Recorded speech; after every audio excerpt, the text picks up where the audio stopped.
राष्ट्रगाथा channel पर आने वाले सभी श्रोताओं को और दर्शकों को मेरा सादर सप्रेम नमस्कार। अभी 2-3 दिन पहले के महान क्रांतिकारी श्री राम प्रसाद बिस्मिल के पार्ट 1 में, उसमें पार्ट 1 में लिखना भूल गया था, अब आगे 2, 3, 4, 5 पार्ट लिख दूंगा, उसको पार्ट 1 समझिए।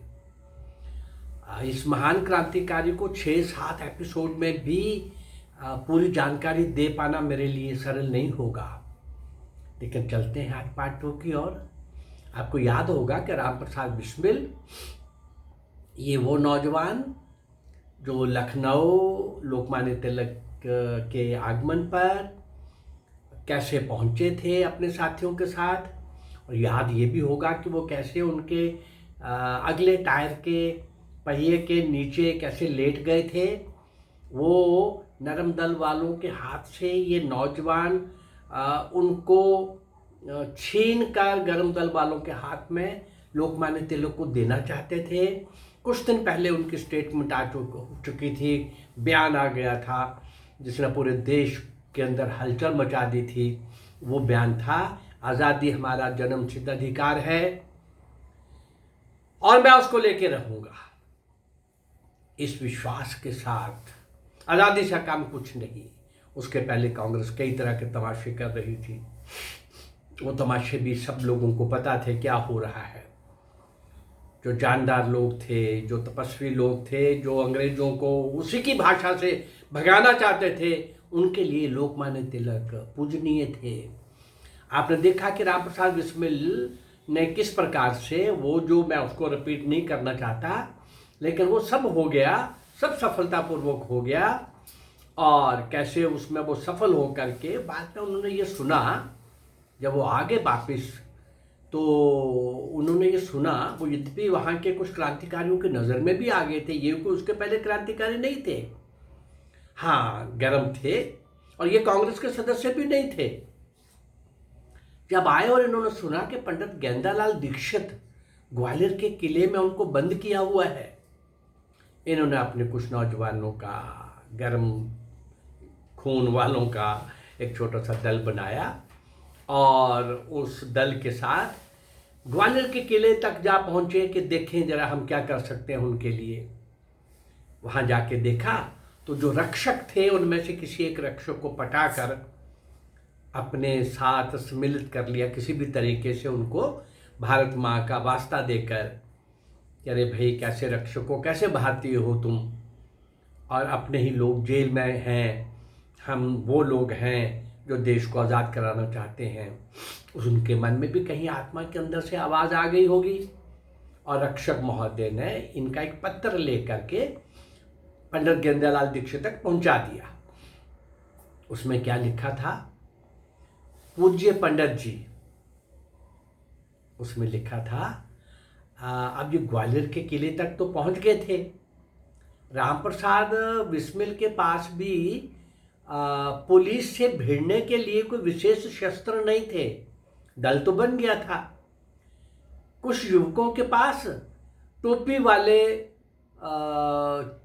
क्या बोलते हैं उनको, तमचे थे, देसी तमचे थे, और जो उन्होंने अपने कपड़ों के नीचे छिपा के रखे हुए थे, देसी बंदूकें थी। इसी प्रकार बंदूक तो लेके वो गए ही नहीं थे, केवल तमचे, और वो भी कपड़ों के नीचे। इस प्रकार का एक तमचा राम प्रसाद बिस्मिल के पास भी था। कुछ युवक बिल्कुल खाली हाथ थे। किला देखने वाले दल के रूप में ये लोग किले पर पहुंच गए, और कैद खाने के एक, जैसे मैंने कहा कि उसको अपने साथ सम्मिलित कर लिया, पत्थर अंदर चला गया, और पत्थर में क्या लिखा है, पूज्य पंडित जी, आपके गिरफ्तार हो जाने का हम सब लोगों को बड़ा खेद है। हम कुछ नौजवान आपको कैद से मुक्त करवाने के लिए किला देखने के बहाने से आए हैं, और इस समय हम आपके कारागार के पास ही बाहर खड़े हैं। यदि आप अनुमति दें तो इन पहरेदारों पर अचानक हमला करके आपको कारागार से मुक्त करवाया जा सकता है, छुड़ाया जा सकता है। इसमें कोई संदेह नहीं, राम प्रसाद बिस्मिल लिख रहे हैं, इसमें कोई संदेह नहीं कि इस कार्य में दोनों ओर से कुछ जाने तो जाएंगी, पर किसी बड़े काम के लिए कुछ कुर्बानियां तो देनी ही पड़ती है ना। यदि पत्र लिखने की सुविधा आपके पास ना हो तो संदेश वाहक के साथ हाँ या ना में उत्तर भिजवा दीजिए। राम प्रसाद बिस्मिल को शीघ्र ही ना का उत्तर मिल गया। पत्र लाने वाले से ही पंडित ज्ञानदालाल दीक्षित ने दल की सारी शक्ति के संबंध में सब कुछ पूछ लिया था। उन्हें मालूम हो गया था कि 12 युवक ही इस दल में हैं और सबके पास शस्त्र हैं कि नहीं है। हुए भी तो रिवॉल्वर, पिस्टल 12 बच्चों के पास, 12 नौजवानों के पास होंगे। सब हिसाब करके उन्होंने कहा कि नहीं भाई, अपनी मुक्ति के प्रयास में मैं इतने प्राणों का बलिदान नहीं दे सकता। इस किले को घेरे हुए बंदूकों के साथ पुलिस वालों के हाथों में उनको मरता हुआ नहीं देख सकता। तो इस प्रकार से ना का उत्तर दे दिया था, सब कुछ हिसाब लगा के। राम प्रसाद बिस्मिल को कांग्रेस के लखनऊ अधिवेशन के पहुंचने पर यह लाभ अवश्य हो गया था कि सशस्त्र क्रांतिकारियों में से कुछ लोगों के साथ उनका परिचय हो गया था। जब वे लोकमान्य तिलक की कार के अगले पहिए के नीचे वो सब जो कर रहे थे, सब लोगों ने ही देखा था। और इतना नहीं, बाकी के 3 पहियों के साथ भी कौन कौन लेटेगा, ये सारी इसी नौजवान की, राम प्रसाद बिस्मिल की ही योजना थी। और क्रांतिकारी दल के ये करते करते करते ये बड़े विश्वसनीय सदस्य हो गए थे। शाहजहांपुर में राम प्रसाद बिस्मिल ने क्रांतिकारी युवाओं से युक्त जिन युवकों का संगठन खड़ा किया, उनमें से एक मुसलमान युवक भी उस दल में सम्मिलित होने के लिए बहुत ललायत दिखाई दे रहा था। इस युवक का नाम था अशफाक उल्लाह खान। अशफाक उल्लाह खान के बड़े भाई राम प्रसाद बिस्मिल के मित्र थे और उर्दू स्कूल के 8वीं तक के सहपाठी भी थे। हाँ, घर भी जाना पहचाना था और प्रारंभिक परीक्षाएं भी अशफाक उल्लाह खान की ले ली गई, ठीक ठोक बजा लिया गया और सब करके उसको अपने दल में सम्मिलित कर लिया गया। अभी तक राम प्रसाद बिस्मिल के पास बस वही देसी तमचे और देसी बंदूकें ही थी। कारतूसी हथियार उनके पास नहीं थे और उनको प्राप्त करने की तमन्ना बहुत ज्यादा थी। अब उनको मालूम हुआ कि ग्वालियर के एक रिटायर्ड सुपरिटेंडेंट पुलिस के पास एक राइफल है जो वो बेचना चाहते हैं। राम प्रसाद बिस्मिल अशफाक उल्लाह खान को साथ लेकर ग्वालियर जा पहुंचे। उन्होंने पहले ही तय कर लिया था कि वे स्वयं को वहां जाकर के पहाड़गढ़ जागीर का बताएंगे।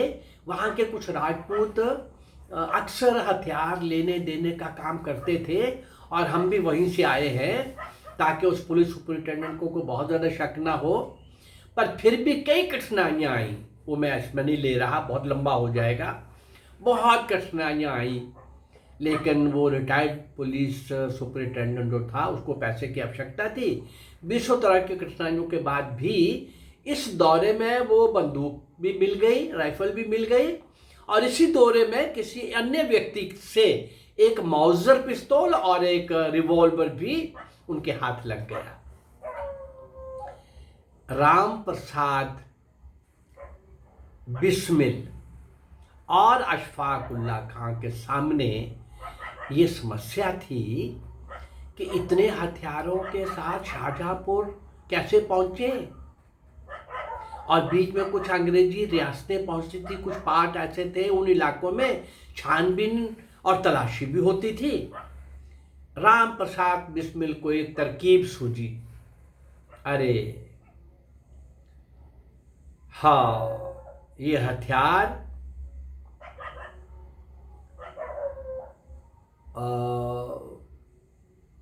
वो अशफाक उल्लाह के पास छोड़कर रखकर अकेले ही शाहजहांपुर गए। दिमाग में था कुछ, वहां से अपनी छोटी बहन शास्त्री देवी को अपने साथ लेकर ग्वालियर पहुंच गए। राम प्रसाद बिस्मिल ने अपनी बहन की एक टांग पर एक बंदूक बांधी, दूसरी टांग पर वो दोनों एक मौजर और पिस्तौल भी बांध दी, और उनको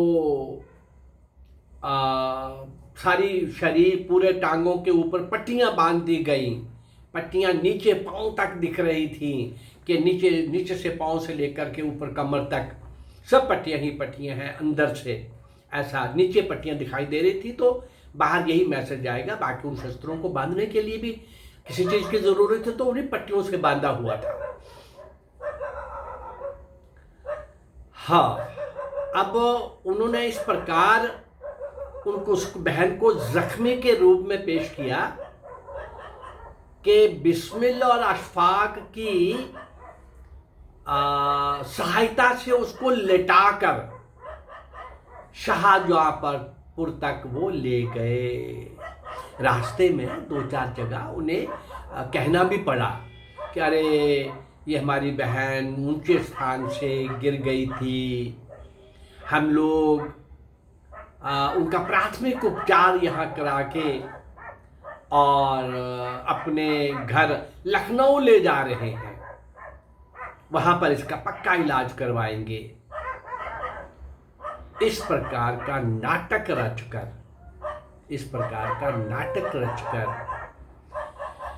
राम प्रसाद बिस्मिल और अशफाक को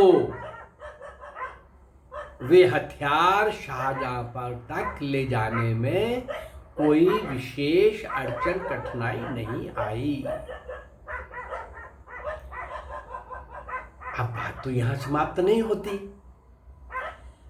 अब उनके पास वो राइफल भी आ गई, वो मौजर, वो रिवॉल्वर, लेकिन ये सब किसके लिए हो रहा था? दल भी बड़ा करना है, शस्त्र भी और चाहिए, तो वो क्या क्या और चाहिए, क्या क्या और करना है, उसी धुन के अंदर सवार राम प्रसाद बिस्मिल के साथ जुड़ा हुआ ये अशफाक उल्लाह खां और भी 12 साथी, इन्हीं 12 को और भी बढ़ाना था। अंग्रेज की बहुत बड़ी सत्ताशाही से पूर्व से पश्चिम तक जिनका सूरज नहीं डूबता था, इतनी बड़ी सत्ताशाही, और इस देश में भी कई जगहों पर कई रियासतें डायरेक्ट उनके कंट्रोल में थी। ऐसे बहुत शस्त्रों से सुसज्जित पुलिस के साथ उनका मुकाबला था, सरकार के साथ मुकाबला था, लेकिन ऐसे ही जाबाज, ऐसे ही महान क्रांतिकारी समय समय पर भारत माँ के ये सपूत आते रहे। और अभी तो मैं 1924 से 42 तक इन 18 ईयर्स का ले रहा हूँ। वैसे मैं राम प्रसाद बिस्मिल, अशफाक उल्लाह खां, चंद्रशेखर जो अभी भी मैं देने जा रहा हूँ, बहुत डिटेल में दे रहा हूँ। इसमें भी बहुत कुछ मैं नहीं दे पा रहा। मैं समझता हूँ कि मेरे जो 15, 16, 18 मिनट का समय होता है मेरी वीडियो का, उसके अंदर मुझे समेटना भी होता है, लेकिन आप तक मैक्सिमम, और इन्हीं 18 सालों में ये 3 महान क्रांतिकारी भी, और भी बहुत महान क्रांतिकारी हुए हैं भाई। अब इन 18 सालों के अंदर ही मैं कम से कम 400-500 क्रांतिकारी आपके सामने ला रहा हूँ, और अभी 15-20 एपिसोड में ही मैं 200 के आसपास क्रांतिकारी 25-22 के नाम एक एक साथ में आप तक पहुँचा चुका हूँ। इन 12 साथियों के भी नाम पहुंचाऊंगा। इन्होंने क्या क्या किया, वो कौन कौन साथी थे, वो नाम भी आप तक पहुंचाऊंगा। मेरी कोशिश क्या है, इस चैनल के माध्यम से अज्ञात, जिनको कोई इतिहास में स्थान नहीं मिला, ये पूज्य थे, ये बलिदानी थे, कुर्बान हो गए, निष्काम भाव से भारत माँ की गुलामी की बेड़ियां काटने के लिए खुद कट गए। क्या कष्ट नहीं सहे, क्या कुछ नहीं किया। अरे फांसी के तख्तों पर झूल गए, घोरनाथ के काला पानी के लंबी दंड के बाद वही मर खप गए, जेलों के अंदर कठोर कारावास भुगतते हुए वहीं पर दम तोड़ गए। ऐसे सब नायक और नायिकाएं, वीर और वीरांगनाएं, ऐसे क्रांतिकारी मैं आपके सामने आज 560 वीडियोज आप तक मैं पहुंचा रहा हूं। ऐसे ही ये लंबा काम चलेगा और सिंध के राजा दाहिर से नेताजी सुभाष चंद्र बोस तक लगभग 2500 एपिसोड और कम से कम 7-8 हजार ऐसे अज्ञात क्रांतिकारियों को मैं आपके सामने लाने जा रहा हूँ। मेरा ये प्रयास अगर आपको अच्छा लग रहा है तो मेरे इस चैनल को लाइक करिए, सब्सक्राइब करिए और इसको शेयर करिए। नमस्कार, जय भारत, धन्यवाद।